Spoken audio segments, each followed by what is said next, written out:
Minimum pension के बारे में जो पत्र मिला है उसमें स्पष्ट कहा गया है, स्पष्ट लिखा है सीपीएफसी की ओर से ये कमिटमेंट है। क्या कमिटमेंट है? नमस्कार दोस्तों, इन प्ले खबर चैनल की एक और नए वीडियो में आप सब दोस्तों का फिर से एक बार स्वागत है। तो जैसा कि मैंने आपको आज के इस वीडियो में जानकारी दी थी कि एनएससी की राष्ट्रीय संघर्ष समिति की ओर से एक जूम मीटिंग का आयोजन किया जा रहा है। इस जूम मीटिंग में ईपीएस 95 पेंशन धारकों की पेंशन वृद्धि को लेकर श्रम मंत्रालय की ओर से जो पत्र, जो लेटर, जो लिखित आश्वासन यहाँ पर आना है उसके बारे में डिस्कस होगा। तो आज इस जूम मीटिंग में यहाँ पर जो है डिस्कस हुआ है। ये जूम मीटिंग तकरीबन 1.5 घंटे की यहाँ पर चली थी। जूम मीटिंग में सहयोगवश मैं भी यहाँ पर जो है शामिल हो पाया था और ईपीएस 95 पेंशन धारकों की पेंशन वृद्धि को लेकर जो पत्र यहाँ पर आना था वो पत्र भी यहाँ पर जो है आया है, जिसके बारे में वीरेंद्र सिंह रजावत जी ने ईपीएस 95 पेंशन धारकों की इस पेंशन वृद्धि के ऊपर जो पत्र आया है उसके बारे में जानकारी दी है। आप सभी बधाई के पात्र हैं जिन्होंने सहयोग किया, सहभाग किया और ये हमारे जो हमारा कार्यक्रम था, आंदोलन कार्यक्रम, उसको सफल बनाया। 2 चरण हमारे पूरे हुए हैं, अब तीसरा और चौथा चरण बाकी है, जिससे कि तीसरे और चौथे चरण को पूरा करके और हमारा जो विजय संकल्प अभियान है उसको हम पूरा करेंगे आप सबके पुण्य और पुरुषार्थ से, माननीय कमांडर साहब के नेतृत्व में।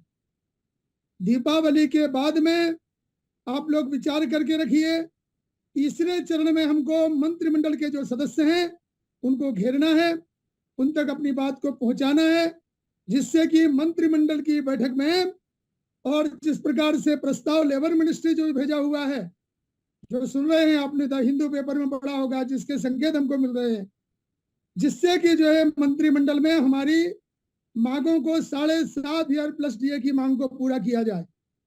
उसके लिए श्रम मंत्री जी पॉजिटिव हैं, बहुत सारी बातें उन्होंने बताई हैं जो हम डिटेल में यहाँ आपके सामने नहीं रख सकते हैं।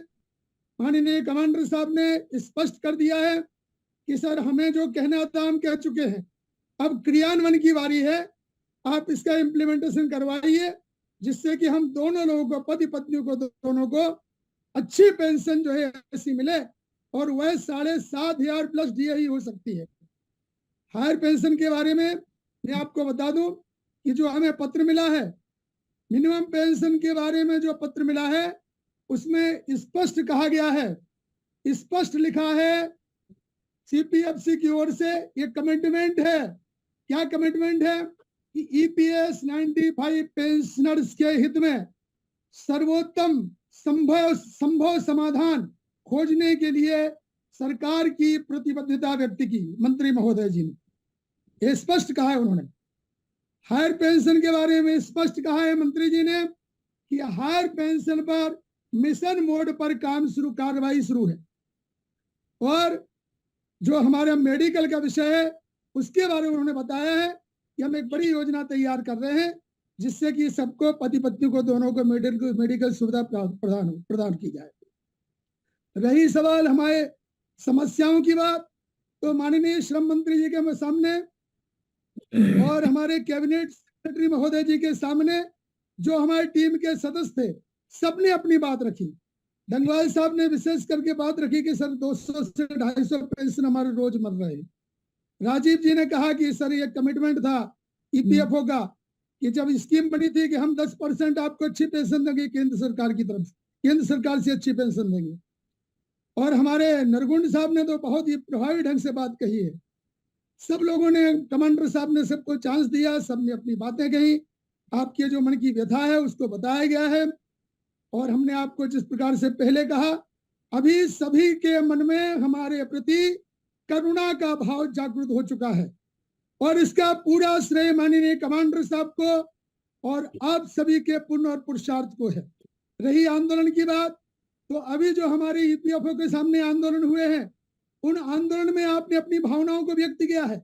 ईपीएफओ के विरोध में बहुत सारे नारे लगाए, यही सब आवाज वहां तक पहुंची है और ये उसका ही परिणाम है। ये सभी चीजें इसलिए जो है इसको दोहराने की बात नहीं है कि हमें ईपीएफओ के प्रति रोष व्यक्त करना चाहिए। हमने रोष व्यक्त किया है, उसी का तो परिणाम है ये जो आपको दिखाई देगा। अभी थोड़ी देर बाद में हमारे विलास पाटिल जी या राजीव जी, आप सब लोग बड़े नेता, अपना जो हमें पत्र आया उसको जो है प्रचारित कर देंगे, आप सबका समाधान हो जाएगा।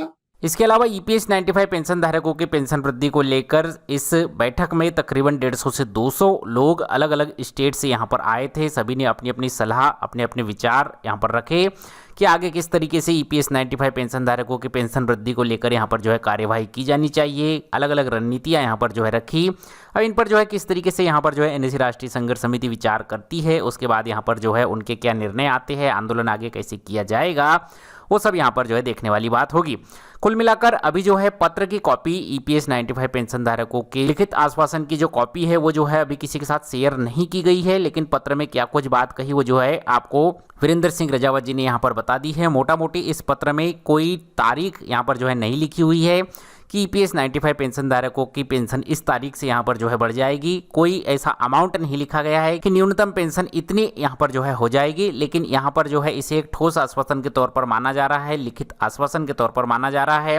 और ये भी एक बहुत बड़ी उपलब्धि है कि ईपीएस 95 पेंशन धारकों की मांगों को लेकर श्रम मंत्रालय दो बार यहाँ पर जो है मीटिंग की है और इस पत्र में लिखकर जो है इस बात का जिक्र किया गया है कि ईपीएस 95 पेंशन धारकों की मांगों को लेकर श्रम मंत्रालय ईपीएफओ भारत सरकार यहाँ पर जो है विचार कर रही है। अभी तक जो है सदन में, लोकसभा या राज्यसभा में जब कोई सवाल उठता था तो यहाँ पर जो है जवाब यही आता था कि ईपीएस 95 पेंशन धारकों की मांगों को लेकर सरकार के पास कोई प्रावधान नहीं है और जो डिमांड एनएससी राष्ट्रीय संघर्ष समिति की ओर से की जा रही थी उसको लेकर जो है पेंशन वृद्धि की समीक्षा यहाँ पर जो है नहीं की गई है और पेंशन फंड यहाँ पर जो है घाटे में चल रहा है। ऐसे जवाब यहाँ पर जो है मिलते थे, लेकिन श्रम मंत्रालय की ओर से लिखित में इस बात के बारे में लिखकर आया है कि भारत सरकार इस बारे में विचार कर रही है। इसका मतलब ये है कि ईपीएस 95 पेंशन धारकों की पेंशन वृद्धि को लेकर कुछ न कुछ जरूर हो रहा है।